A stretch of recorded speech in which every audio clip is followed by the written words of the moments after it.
Om Shri Sai Ram. Welcome to Science class. 6th standard, state syllabus. Chapter name is Body Movements. And for our better understanding, this chapter is made into 3 parts.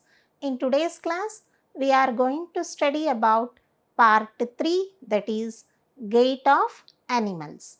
Before going to the gait of animals, we will see the answers for the previous class assignment. We can't bend our arm when it is tied with a scale. Why? The reason is, we can't bend our arm when it is tied with a scale because we are able to bend or rotate our body only in places where 2 or more bones are joined together, and these are called joints. Name the type of joint which shows movements in all directions. Answer is ball and socket joint. Which of the skull bones are movable? Answer is lower jaw. How many vertebrae are there in backbone? Answer is there are 33 vertebrae in the backbone. Why do we feel soft when you touch the earlobe? Answer is we feel soft when we touch the earlobe because it consists of a soft tissue, that is cartilage. And next we will see about the key points for the previous class. The skeletal system helps in the movement of the body. Already we discussed. The muscles as well as the skeletal system helps in the movement of the body. There are 206 bones in an adult. The human skeleton gives shape and protects the internal organs. The skeleton mainly consists of skull, rib cage, backbone, collarbone and shoulder bone, hip bone and cartilage. Skull, it protects the brain, which is the major organ of our body. Rib cage, there are 12 pairs of ribs and these protect the internal organs like lungs and heart. Backbone consists of 33 vertebrae and helps in bending our body. Shoulder bone and hip bones. Shoulder bone helps in the movement of the hands and hip bones helps in the movement of the legs. Cartilage, these are the soft tissue found in the joints of the body also. And the next is about the muscles.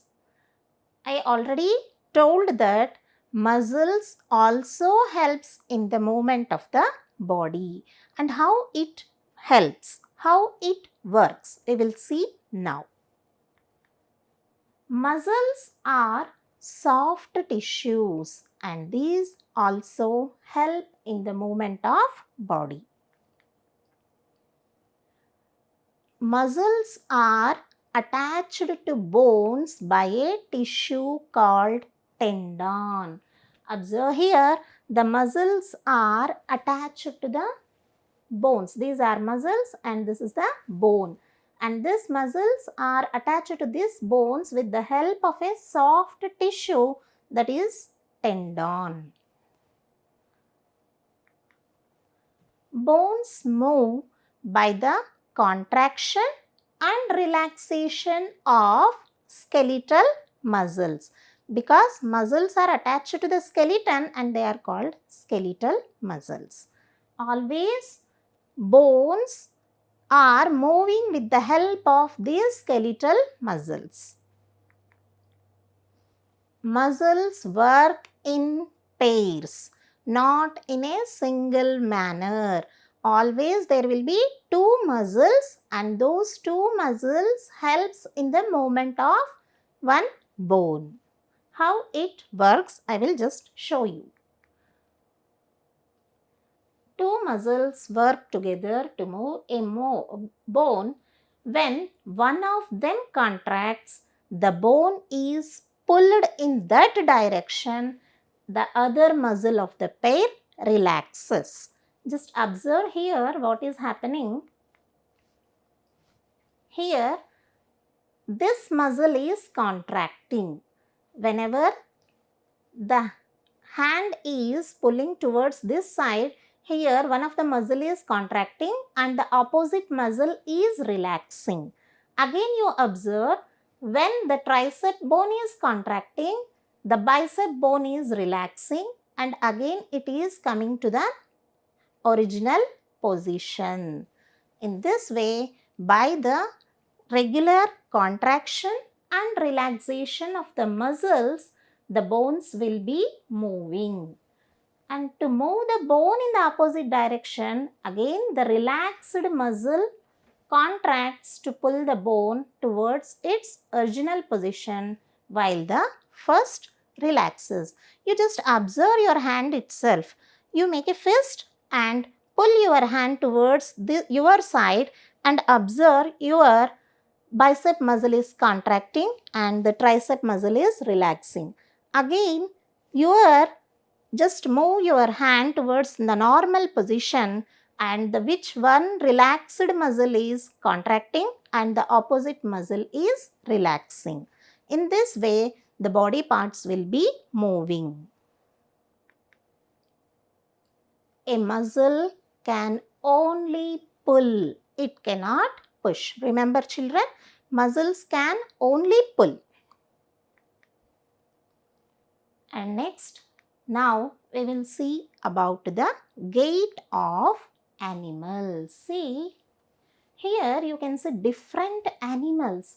Each and every animal is moving in different way. You just see here, the snake is slithering and this cockroach will walk, fly, and fish will swim and human beings will walk.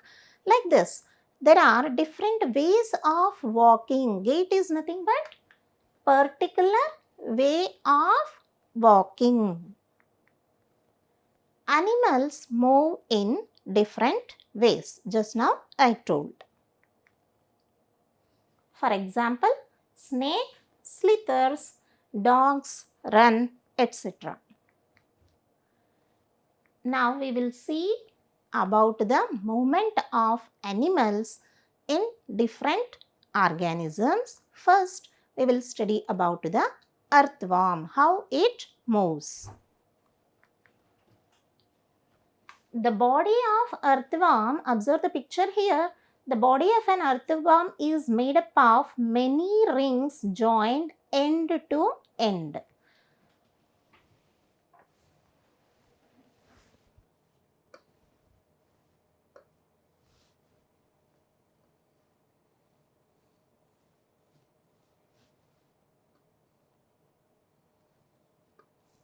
Earthworm body is made up of many rings and each ring is joined together.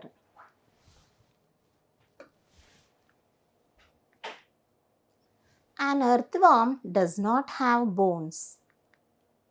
It has muscles which helps to extend as well as shorten the body. During movement, observe the picture here, the earthworm first extends the front part of the body. See here, it is extending the front part of the body. Just observe like that only. See, it is extending the first front part and keeping the rear portion fixed to the ground. Rear portion means the backside portion. It is fixing to the ground and the first part is extending. Then it fixes the front end and releases the rear end. It then shortens the body and pulls the rear end forward. That is, the backside portion is moving forward. This makes it move forward by a small distance. Repeating such muscle expansions as well as contractions, the earthworm can move through the soil. Its body secretes a slimy substance. Slimy substance means a gel-like substance. It helps in the easy movement of the body to help for the movement. Under its body, it has a large number of tiny bristles. Bristles are nothing but hair-like structures. Tiny means small. Small hair-like structures which are projecting out from the body, and these bristles are connected with muscles.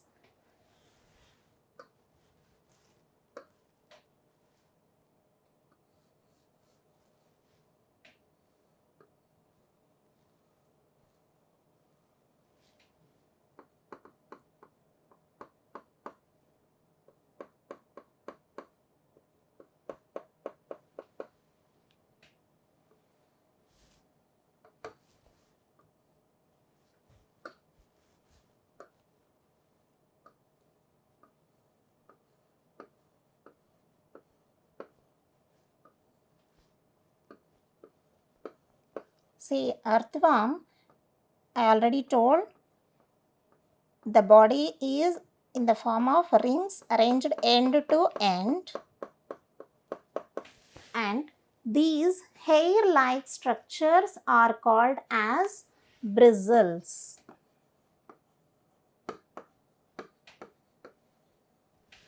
And these bristles are connected with the muscles.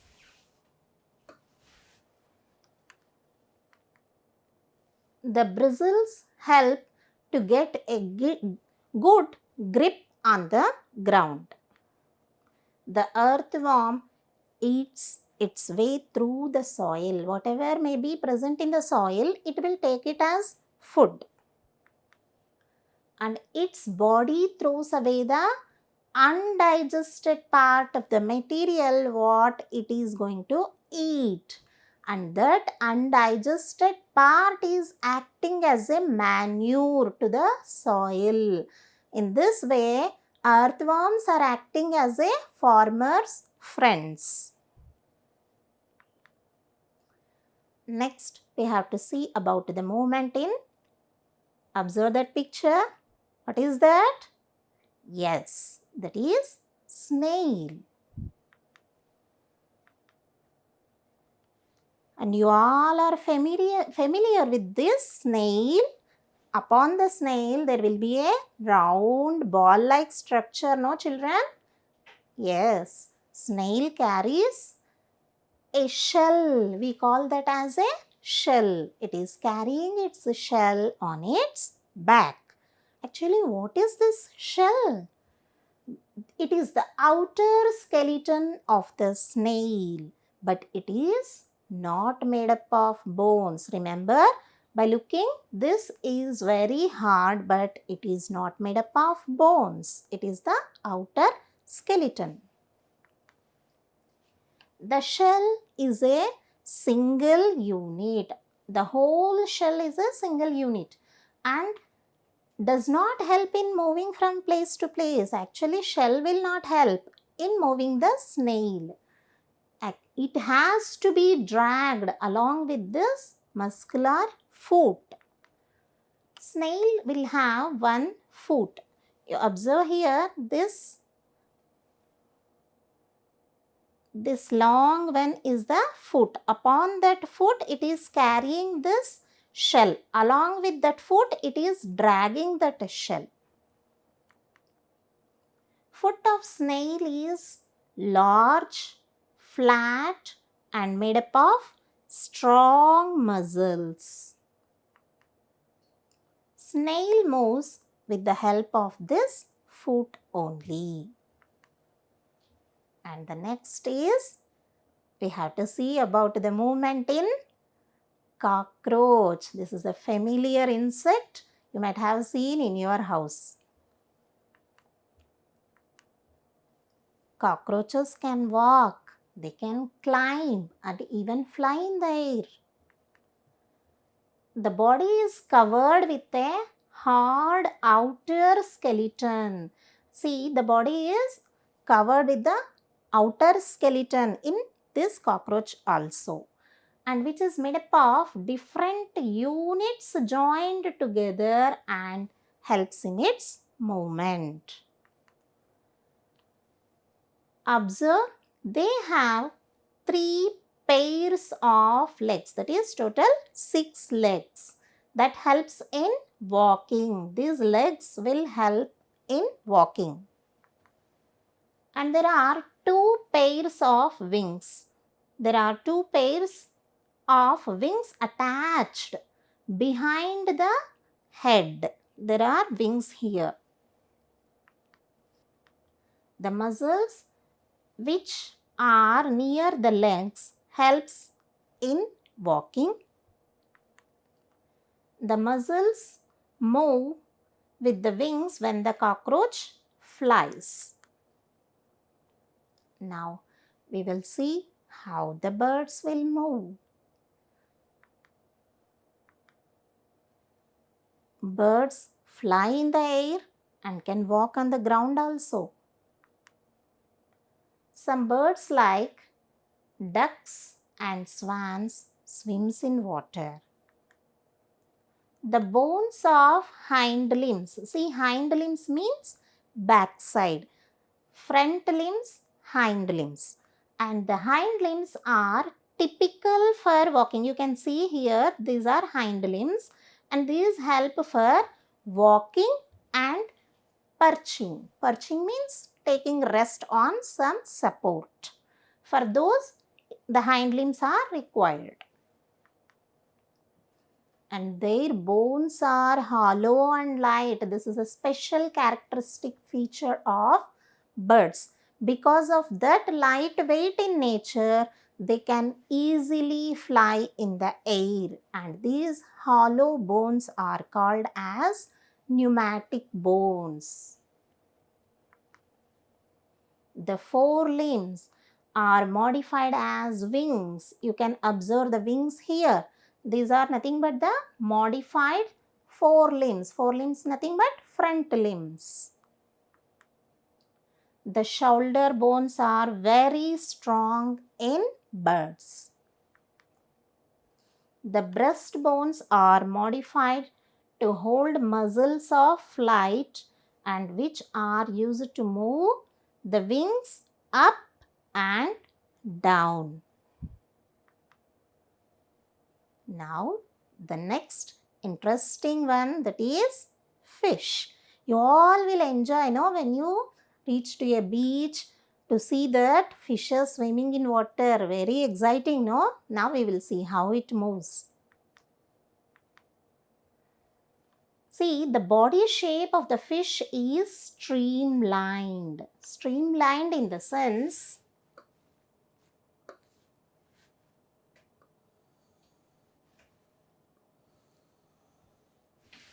streamlined means there will be a tapering ends, that is, the edges will be sharp or tapering, and in the middle there will be a bulging. In the middle it will be larger and the ends will be very shorter.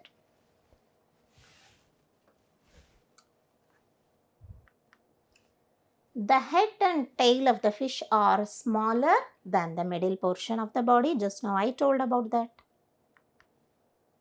This shape allows the fish to move in the water easily. The streamlined shape, observe here, the streamlined shape of the fish helps in reducing the friction of the waves and helps in the easy movement. The skeleton of the fish is covered with strong muscles. And what is the mechanism in swimming of these fishes? We will see now. During swimming, muscles make the front part of the body curve to one side, that is, head moves in one side, and the opposite part, that is the tail, swings in the opposite direction. And then it forms a curve. Suppose if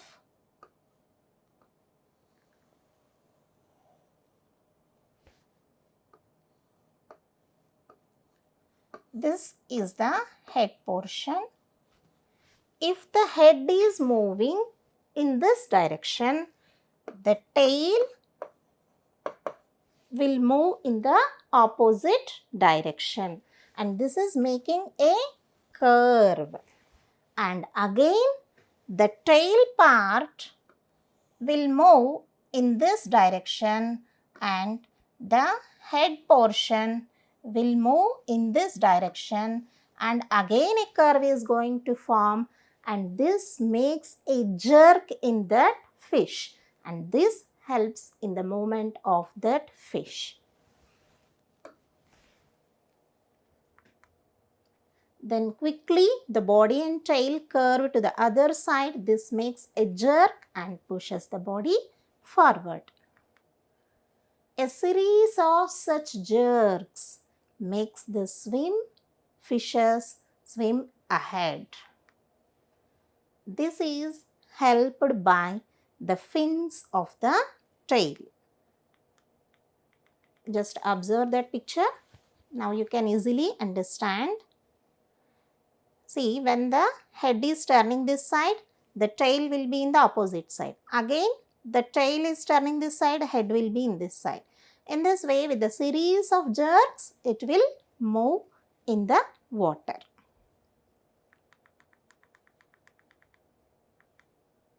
And the next is about the snake. How it moves. Snakes have a long backbone. See children, by seeing this snake, you will think that snake doesn't have vertebral column, but it is a wrong one. Snakes will have vertebral column. Snakes have a long backbone. They have many thin muscles. Muscles also interconnect the backbone as well as the skin and the ribs also. How the snake moves. Snake's body curves into many loops.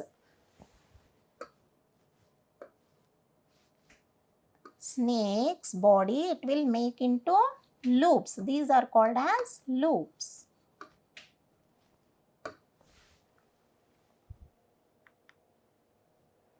Each loop of the snake gives it a forward push by pressing against the ground. Understand children? Each loop, or is there no? It is giving a forward push by pressing it to the ground. The long body of snake makes many loops. Each loop gives its the push and the snake moves forward very fast and not in a straight line. Just observe now. See, these are the loops, and each loop is pressing to the ground and making the snake to move forward. Hope all you have understand about the movement in different animals. Now there is a small assignment for you in this topic. Explain how snake moves on the ground. Second question is how earthworm moves in the soil. Name the tissue which connects muscle to bone. Read the textbook carefully and then answer. Thank you. Jai Sai Ram.